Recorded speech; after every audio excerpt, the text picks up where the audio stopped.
Hello and welcome to our 12-part mini-series Harvestable. Join us every Thursday for 15-minute fireside chats with agriculture's most insightful minds in the lead up to harvest. In this episode, we are joined by Reid of The Gathered Green. Hi everyone, and welcome back to Harvestable. Today, I, Emma Weston, your host, CEO and co-founder at AgriDigital, have a fantastic show ahead, and I'm welcoming Reid, the founder of The Gathered Green, to the Harvestable podcast. So welcome, Jane. Thanks, Emma. Thanks for having me.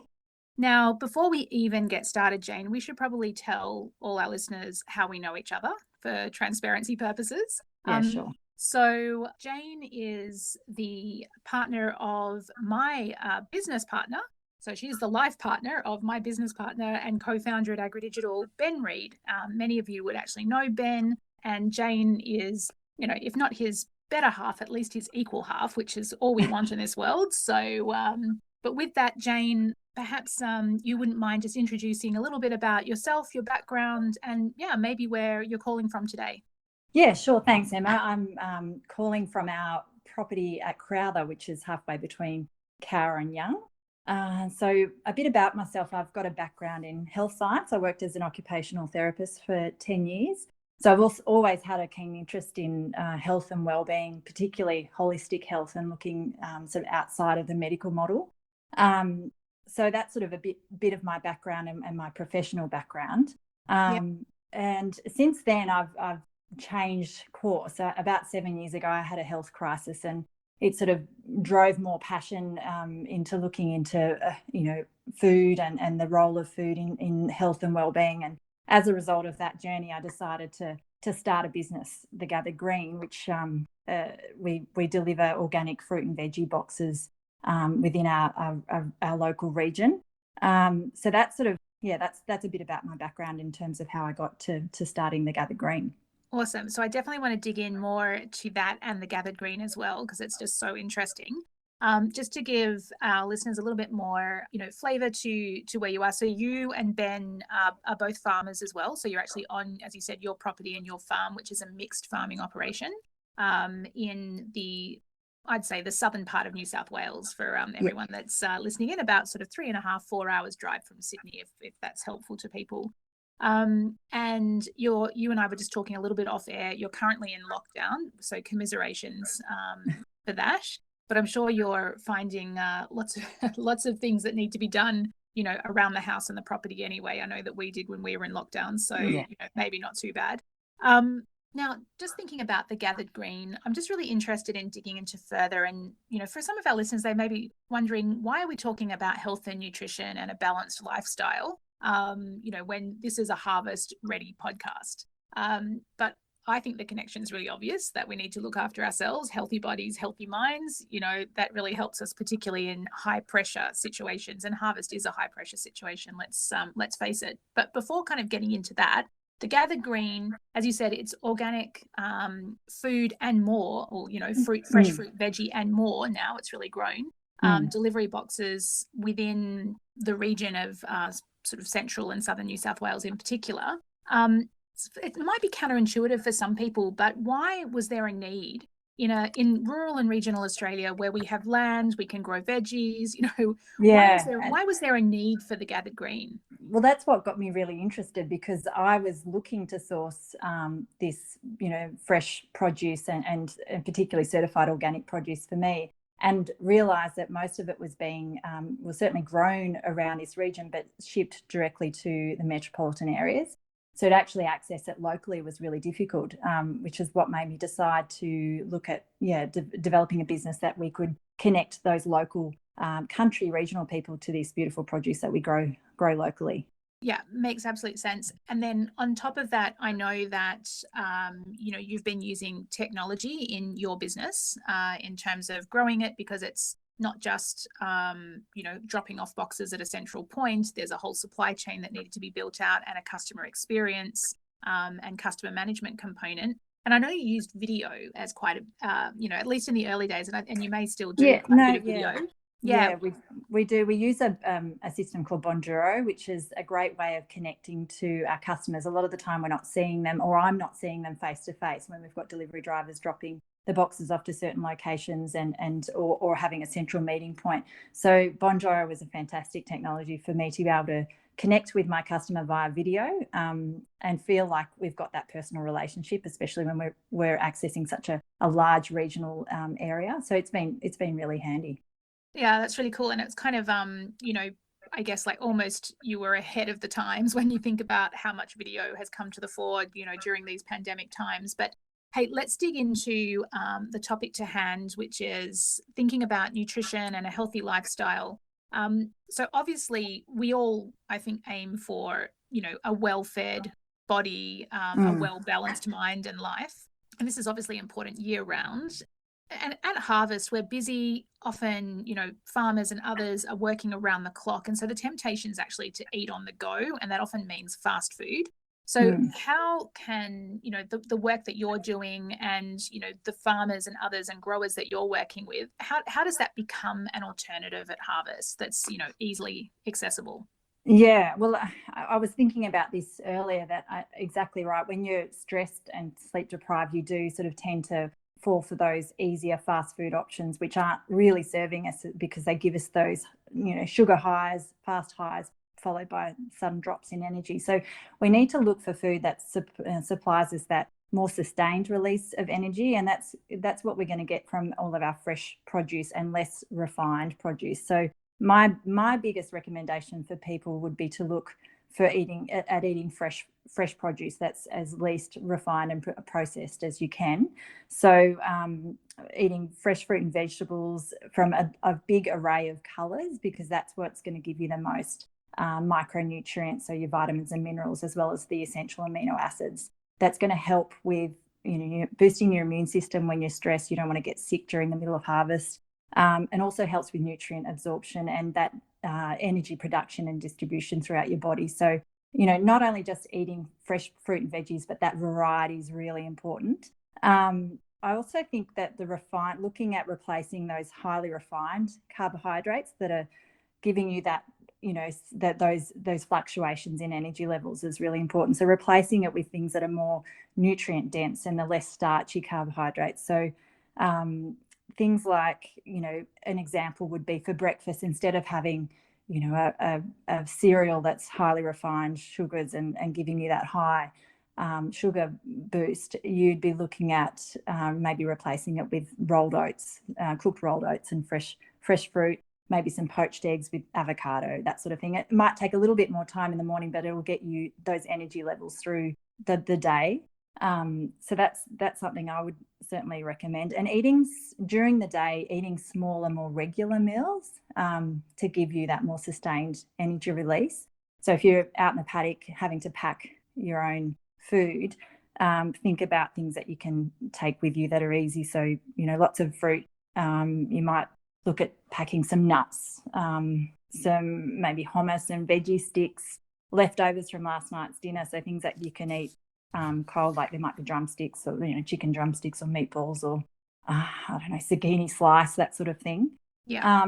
So there's and the other thing was with meal planning, I think is important too. Like for dinner meals, looking at what you can cook maybe in bulk that you can then either take with you the next day or eat again during another night, so that you're not falling back onto those convenience foods that, as you said, are often, the fast food options. So, things that I look at, because we have a busy life as well. So things that I go to are like casseroles in slow cookers. Yeah.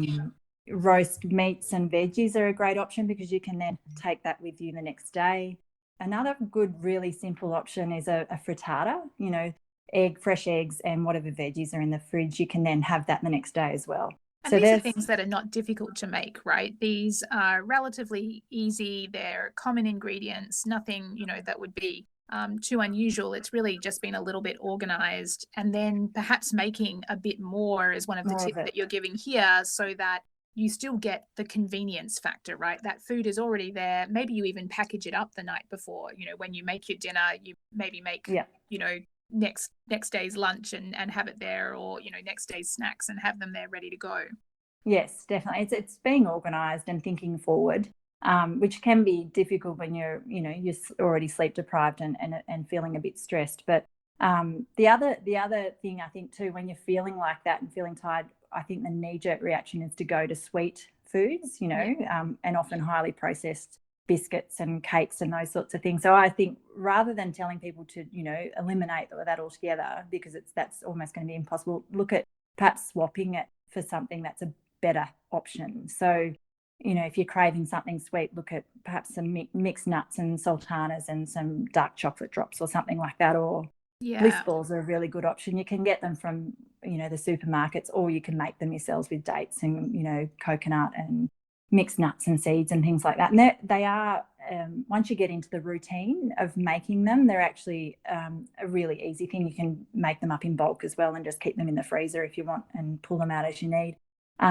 The other thing that I've been doing a lot lately when we're really busy and we don't have time to bake is pre-mixes of Primal Alternative. I don't know if you've heard of them, but they do these pre-mixes of fruit loaves and pumpkin and zucchini breads, and you just have to add a couple of ingredients and mix it up and whack it in the oven. And they're really good options when you just don't have time to sort of bake things from scratch.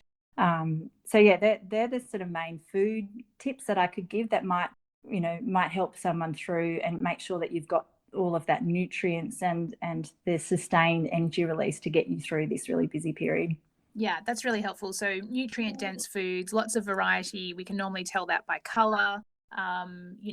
Don't have to give up convenience, because you can always make a little bit more and pre-package, or buy stuff on a Sunday and make up your snack bags or whatever it may be to take in the cab or out in the truck. So lots of alternatives there. I must say, with bliss balls, I absolutely agree. They are super easy. I think they're so super easy. They're really good items, or good ways of connecting with your kids around food, because like kids love making them because they it's tactile. You get to roll them in your hands, and and they're just so simple. So I don't know if you found that. I know that you and Ben have 3 children, so definitely is a busy lifestyle. But one of the questions I was going to ask was, in starting the Gathered Green, and you and Ben were already very healthy people, so that was not something that was completely alien to you, but how have you brought kids along on this journey? Because sometimes that's what parents find difficult. Kids are exposed to a lot of sugar, a lot of packet food, either through friends, school, or, just life generally, television, whatever it may be. How have you brought the kids along? I mean, it's a good question. I think giving kids an understanding of where food comes from and the process of, giving them the bigger picture and understanding also the variety of food and the appreciation for lots of different things. So you're not giving them just, 2 or 3 veggies every night with the same meal, but exposing them to different varieties and different flavors. And I think that's really important to get the kids on board and having that appreciation of good health. We also do involve the kids a lot in the cooking process. So they love, as you said, rolling up bliss balls and being involved in baking and cooking, preparing meals. I think that's just getting them that awareness from a grassroots level of food, and that there are alternatives that don't have to be boring. They can be really tasty, and we're very much aware of reducing our environmental footprint in terms of packaging as well. So they are acutely aware of the fact that we want to try and reduce processed food, not only from a health perspective but from an environmental perspective, that we don't want to be using so much plastic packaging. So taking them on that journey, I think, is also really important, so they get that understanding of where we're coming from.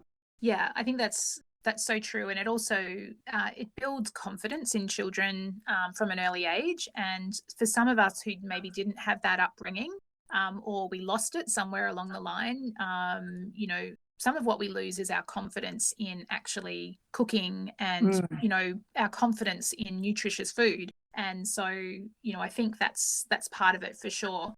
I know we have to wrap up. We could probably talk for ages, as is often the way on these types of topics. But just to wrap up really quickly, do you have any sort of general, I know how busy you are. You're, you're a founder, you're, a mum and wife, you're a farmer. There's a lot going on in your life. You're pretty active in the community as well. So I guess a couple of things. One is, do you have any kind of general life hacks that you're happy to share that just make your life easier, and maybe they'd make our listeners' lives easier, particularly at busy times like harvest?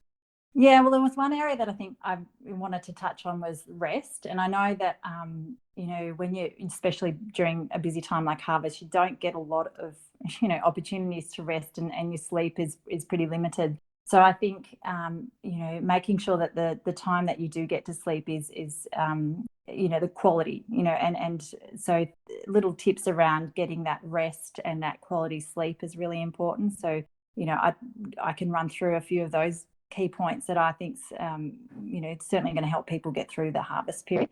So not eating before bed, about an hour before bedtime, just allowing that time for digestion. Minimizing screen time before you go to bed, so no laptops and phones and computers within about an hour of going to bed. Avoiding alcohol and caffeine, so looking at maybe herbal teas and something that can relax you and bring that your nervous system down into that sleep period. And keeping your sleep patterns regular as much as you can during that period. And if you do find it hard to sort of relax and get ready for sleep, perhaps even like a simple meditation or yoga session. So I feel like as much as we are so focused on the doing aspect of a busy period and putting all of that energy into what needs to be done, I think what's equally important is allowing your body to heal and restore itself during the sleep period. And whatever you can do leading up to your sleep to help you get the best quality sleep is really important. That's awesome, Jane. Thank you so much for that. And I absolutely agree that, rest and downtime, is a crucial part of how we make our uptime so valuable, right? And so productive, and, the way that we can positively engage with others. So look, a few tips and tricks there around, no real tricks in there, but it's not tricky. It's about habit forming. There is elements of organization that are involved to make sure that we can have a healthy harvest, and obviously, respecting ourselves and our bodies and allowing for that downtime when we can. Jane, thanks so much for coming on Harvestable. No worries at all, Emma. Thank you for having me. Thank you for listening to Harvestable by Waypath. We hope you enjoyed this fireside chat. Have a great weekend and see you next Thursday.